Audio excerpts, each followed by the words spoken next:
सभी सुनने वालों को मेरा नमस्कार।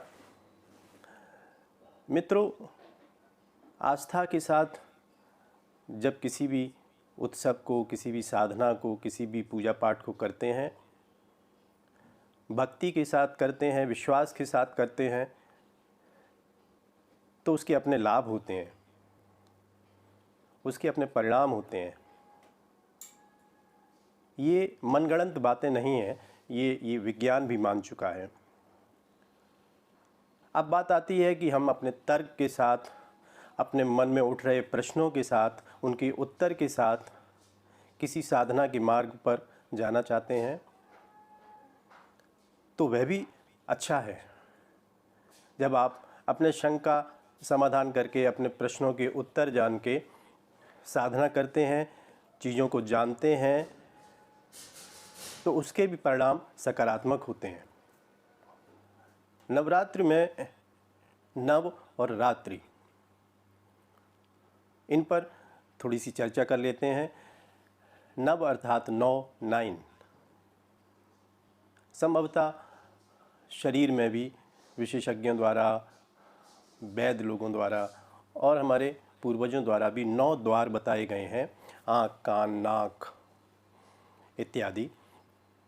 तो इन 9 द्वारों पर नियंत्रण करके, साधना द्वारा नियंत्रण करके, इनको रेगुलेट करना, इनके द्वारा शक्ति का अर्जन करना 9 दुर्गा का एक उद्देश्य होता है। इसी तरह 9 माह तक माता गर्भ में शिशु का सृजन करती है। उस सृजन करने वाली माता को, माँ को, उसकी शक्ति को नमन करने का भी पर्व है नवरात्रि। नवग्रह, 9 ग्रह जिनके असर हमारे मन और शरीर पर पड़ते हैं, ये विज्ञान सम्मत है। उन 9 ग्रहों के प्रभावों को सकारात्मक बनाना, अपने शरीर और मन पर उनके अच्छे प्रभाव लेने का प्रयास करना भी इस नवदुर्गा साधना का उद्देश्य है। अच्छा, नौ की बात के साथ साथ अब रात्रि की बात करते हैं। तो रात्रि को हमेशा से, आदिकाल से ही अपने सनातन धर्म में शुभ माना गया है, साधना के लिए शुभ माना गया है, रात्रि को सिद्धि माना गया है। शिवरात्रि हो चाहे नवरात्रि हो, असल में दिन का कोलाहल, शोर, ये मन को विचलित करता है। इसलिए हम चाहकर भी साधना में मन को नहीं लगा पाते हैं। इसलिए रात्रि की साधना सर्वोत्तम मानी गई है। इस समय बहुत कम प्रयास में हम शक्तियों के साथ, सकारात्मक शक्तियों के साथ, ब्रह्मांड के साथ अपने आप को जोड़ने में और साक्षात्कार करने में सहजता महसूस करते हैं। तो नवरात्रि शब्द में 9 और रात्रि के महत्व को हमने आपको समझाया। नवदुर्गा में साधना का एक उद्देश्य ये भी है कि हम जो दिव्य शक्ति पूरे ब्रह्मांड में है, उस तक अपने आप को कैसे कनेक्ट कर सकें। तो मित्रों, इस शक्ति, दिव्य शक्ति, ब्रह्म शक्ति को जागृत करना इस नवरात्रि का एक बहुत बड़ा प्रयोजन है, और हम सबको इस अवसर को बिना भी एक पल गंवाए उपयोग में लाना चाहिए। और हमारे जो प्राण है, हमारे अंदर जो शक्ति है, जिस शक्ति का हम एहसास करते हैं, उसे जागृत करना है और उस शक्ति को ब्रह्मांड की शक्ति के साथ जुड़ने का अनुभव लेना है। मनाई जाती हैं। आप ध्यान दें तो चैत्र का मौसम और शारदीय नवरात्र का मौसम, ये ऐसे मौसम होते हैं जब ऋतुएं बदलती हैं। ऋतु संधि काल कहा जाता है इनको। और ऐसे ऋतु के संधि काल में बहुत सारे बैक्टीरिया, वायरस हमारे शरीर पर आक्रमण करते हैं, कई तरह बीमारियों को जन्म देते हैं। इसलिए इन ऋतुओं में हमें विशेष रूप से सावधानी बरतनी चाहिए। व्रत द्वारा और दूसरी साधना योग विधान द्वारा यह कोशिश करना चाहिए कि हमारा शरीर इन ऋतुओं में स्वस्थ रहे। ये ऋतुएं न तो ज़्यादा गर्म होती हैं न पूर्णतः शीत। चैत्र की नवरात्रि में गर्मियों का शुभारंभ होता है। शीतकालीन नवरात्रियों में सर्दी के मौसम का शुभारंभ होता है।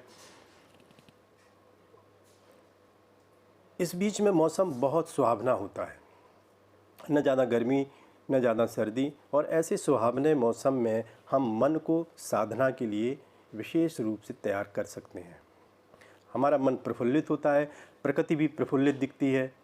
ऐसे में साधक के लिए साधना करना, अपनी दिव्य शक्तियों के साथ जुड़ना, ब्रह्मांड की शक्तियों के साथ जुड़ना बड़ी सहजता के साथ संभव हो पाता है। तो हमारे पूर्वजों ने हमारे सनातन धर्म में नवरात्रि के लिए जो समय निश्चित किया गया, उसके अपने वैज्ञानिक फ़ायदे हैं। अंग्रेजी चिकित्सा पद्धति, चाहे आयुर्वेद की चिकित्सा पद्धति, चाहे और कई भी दूसरी चिकित्सा पद्धतियां हों, सब पद्धतियां ये मानती हैं कि ये जो ऋतु के संधिकाल होते हैं, कनेक्शन होते हैं, जब एक ऋतु से दूसरी ऋतु में जाने का समय होता है तो ये शरीर के लिए घातक होता है। कई तरह की बीमारियां आ सकती हैं। इसीलिए उपवास की परंपरा, फलाहार की परंपरा, संतुलित भोजन की परंपरा के द्वारा हम इस नवरात्रि में अपने शरीर को, उसकी शक्तियों को जागृत करते हैं, ताकि किसी प्रकार की बीमारी से हम बचे रहें। इन नवरात्रियों में हम विशेष रूप से 3 देवी माताओं की आराधना करते हैं। दुर्गा की आराधना, माता लक्ष्मी की उपासना और फिर सरस्वती की वंदना, पूजा, आराधना। मित्रों, इनमें भी रहस्य हैं। शुरू के पहले, दूसरे और तीसरे दिन हम दुर्गा की पूजा करते हैं। इस भाव के साथ करते हैं कि दुर्गा शक्ति की प्रतीक हैं और हम शक्ति का अर्जन करके, शक्ति की आराधना करके अपने व्यसनों को, काम, क्रोध, लोभ, मोह इत्यादि ऐसी बुराइयों का दमन करते हैं, ताकि हमारा शरीर और मन स्फूर्तिदायक और ऊर्जादायक बन सके। इसलिए माँ दुर्गा की हम उपासना करते हैं, काली की उपासना करते हैं, अम्बा की उपासना करते हैं 1 से 3 दिन तक। इस प्रकार अपनी बुराइयों को दूर करके हम इस संसार में जिस कार्य के लिए आए हैं, उन कार्यों को संपन्न करने के लिए, धन धान्य इकट्ठा करने के लिए, संपत्ति अर्जित करने के लिए, ताकि उस संपत्तियों द्वारा, उस धन धान्य द्वारा हम अपने परिवार का, समाज का भरण पोषण कर सकें, पालन पोषण कर सकें। इन जिम्मेदारियों को निभाने के लिए हम माता लक्ष्मी की आराधना करते हैं। माता लक्ष्मी की आराधना भी हम 3 दिन तक, अगले चौथे, 5वें और 6वें दिन तक करते हैं। देखिए कितना सुंदर विधान हमारे लिए बनाया गया है नवरात्रि में। पहले हम शक्ति का अर्जन करते हैं, अपनी बुराइयों को दूर करते हैं। उसके बाद संसार के कार्यों को संपन्न करने के लिए माता लक्ष्मी की वंदना करते हैं, ताकि धन और वैभव आए और हम अपने कार्यों को संपन्न कर सकें। तो इस प्रकार से इन 6 दिन 2 देवियों की उपासना करने के बाद, जब हम बुराइयों से दूर होते हैं, शक्ति से संपन्न होते हैं, धन धान्य से, संपत्ति से संपन्न होते हैं, उसके बाद 7वें, 8वें और 9वें दिन हम माँ सरस्वती की वंदना, आराधना और पूजा करते हैं, ताकि ये शक्ति पाकर, ये संपत्ति पाकर हम गलत दिशा में न चले जाएं। माता सरस्वती बुद्धि की, धैर्य की, ज्ञान की देवी मानी जाती हैं। इसलिए इस संपत्ति का, इस शरीर का, इस शक्ति का सदुपयोग हो, हमारे मन में संतुलन रहे, हमारे विचार इन सभी संसाधनों का सही उपयोग करें।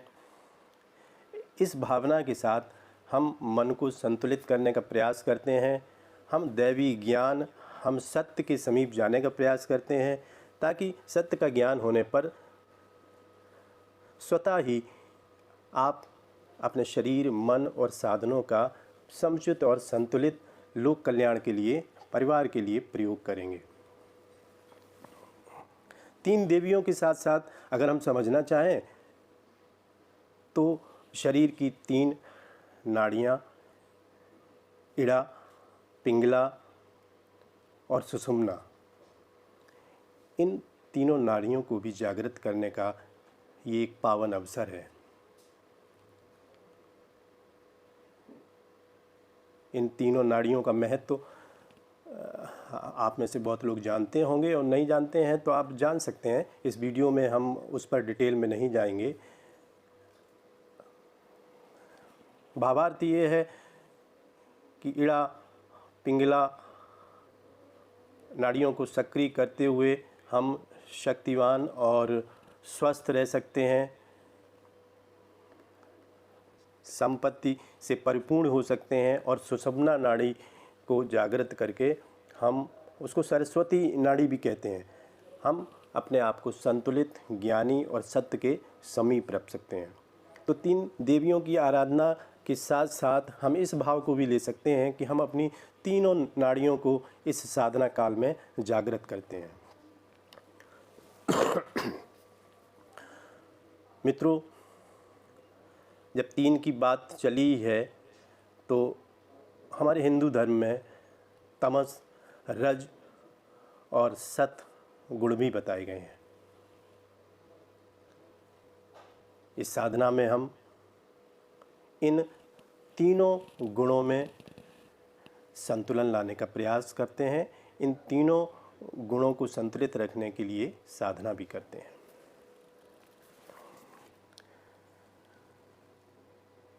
ऐसा भी कहा गया है कि इस उपासना के दौरान 3 तत्वों को भी हम संतुलित करने का प्रयास करते हैं, जो कि मानव के लिए बहुत ही अहम भूमिका निभाते हैं। पृथ्वी तत्व,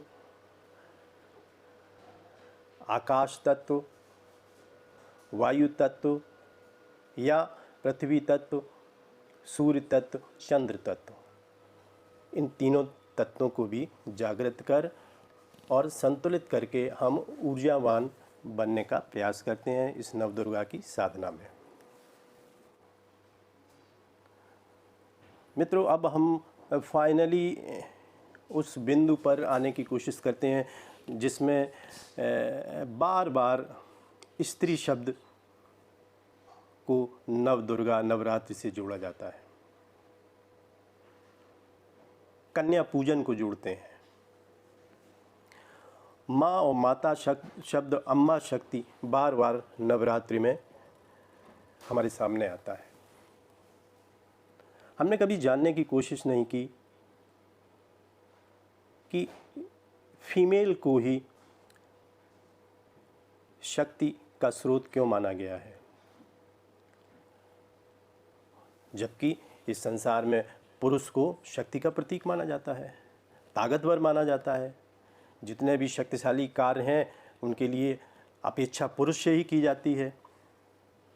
फिर हमारे वेदों में, हमारे धर्म में शक्ति के प्रतीक के रूप में स्त्री या माँ का या कन्या का ही स्थान क्यों है?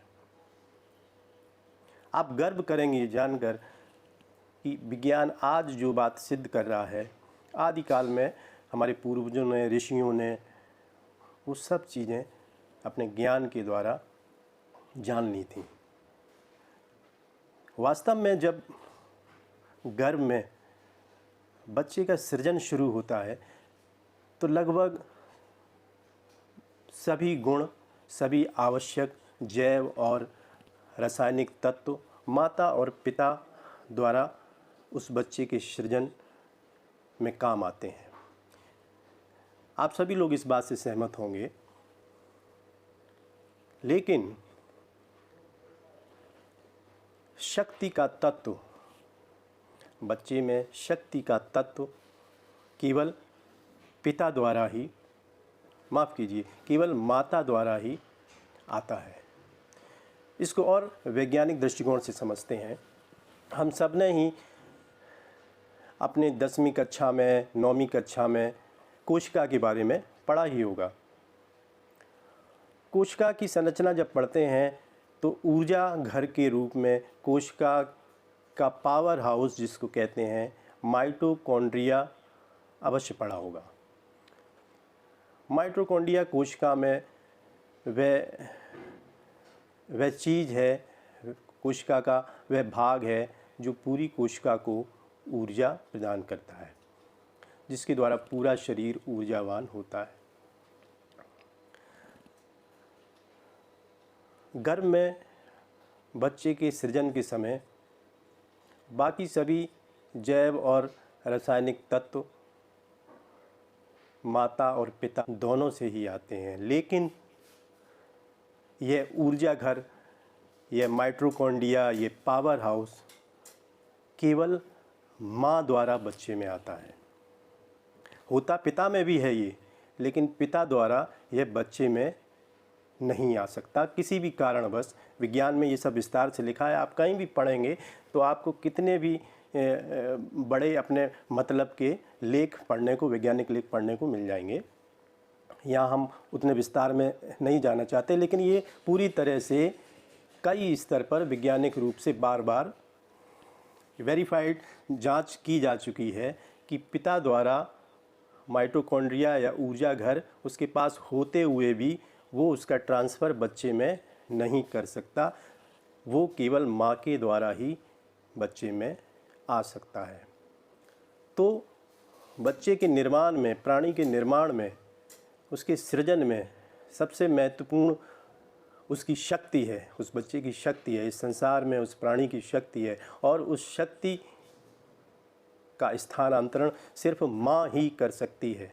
चाहे वो बच्चा या बच्ची पैदा हो रही हो, लेकिन उसमें शक्ति का स्थानांतरण केवल माँ के द्वारा ही होता है। इससे ज़्यादा एक स्त्री की महिमा कैसे समझी जाए? इससे ज़्यादा कुछ जानने की आवश्यकता ही नहीं। इस पूरे संसार में जो भी होता दिखता है, इस संसार के लोगों द्वारा जितने भी बड़े बड़े काम किए जा रहे हैं, उस सब में शक्ति ही तो अहम है, और उस शक्ति का स्रोत स्त्री ही है, माँ ही है। ये जानकर हमें अभिभूत होना चाहिए अपनी संस्कृति के उस ज्ञान पर, जिन्होंने सैकड़ों वर्षों पूर्व भी यह भांप लिया था और माँ को, स्त्री को ईश्वर के तुल्य, माता के तुल्य माना था। यह नवरात्रि का अवसर उसी स्त्री, उसी माँ शक्ति को पूजने का और अपने अंदर उस शक्ति को जागृत करने का अवसर है। तो मित्रों, मुझे लगता है कि कुछ विज्ञान सम्मत और कुछ परंपरागत जो ज्ञान की बातें हमने नवरात्रि के बारे में यहाँ पे की, वो सब हमें अपने कल्याण के लिए समझना है। वो सब बातें, वो सब ज्ञान हमें अपने कल्याण के लिए जानना है और उस शक्ति को जागृत करना है। हमें इस पर्व का, नवरात्रि के पर्व का लाभ उठाना है। हमें साधना करके हमें अपनी शक्ति को समझना है। हम किसी और के लिए बाद में सोचेंगे। हम सिर्फ अगर अपने लिए भी सोचें, अपनी शक्ति को जागृत करने के लिए भी सोचें, और उस शक्ति के द्वारा हमारे जो लक्ष्य हैं, हमारे जो कार्य हैं, जो कि अभी तक असंभव से प्रतीत होते थे, कठिन प्रतीत होते थे, यकीन मानिए अगर हम नवरात्र की साधना को पूरी तरह से समझकर पूरे भावों के साथ अपनी शक्ति को उस ब्रह्मांड की शक्ति के साथ जोड़ना चाहते हैं, और इस साधना के द्वारा अगर हमने वो शक्ति के साथ जुड़ना महसूस कर लिया, तो हमारे लिए कुछ भी असंभव नहीं रह जाता।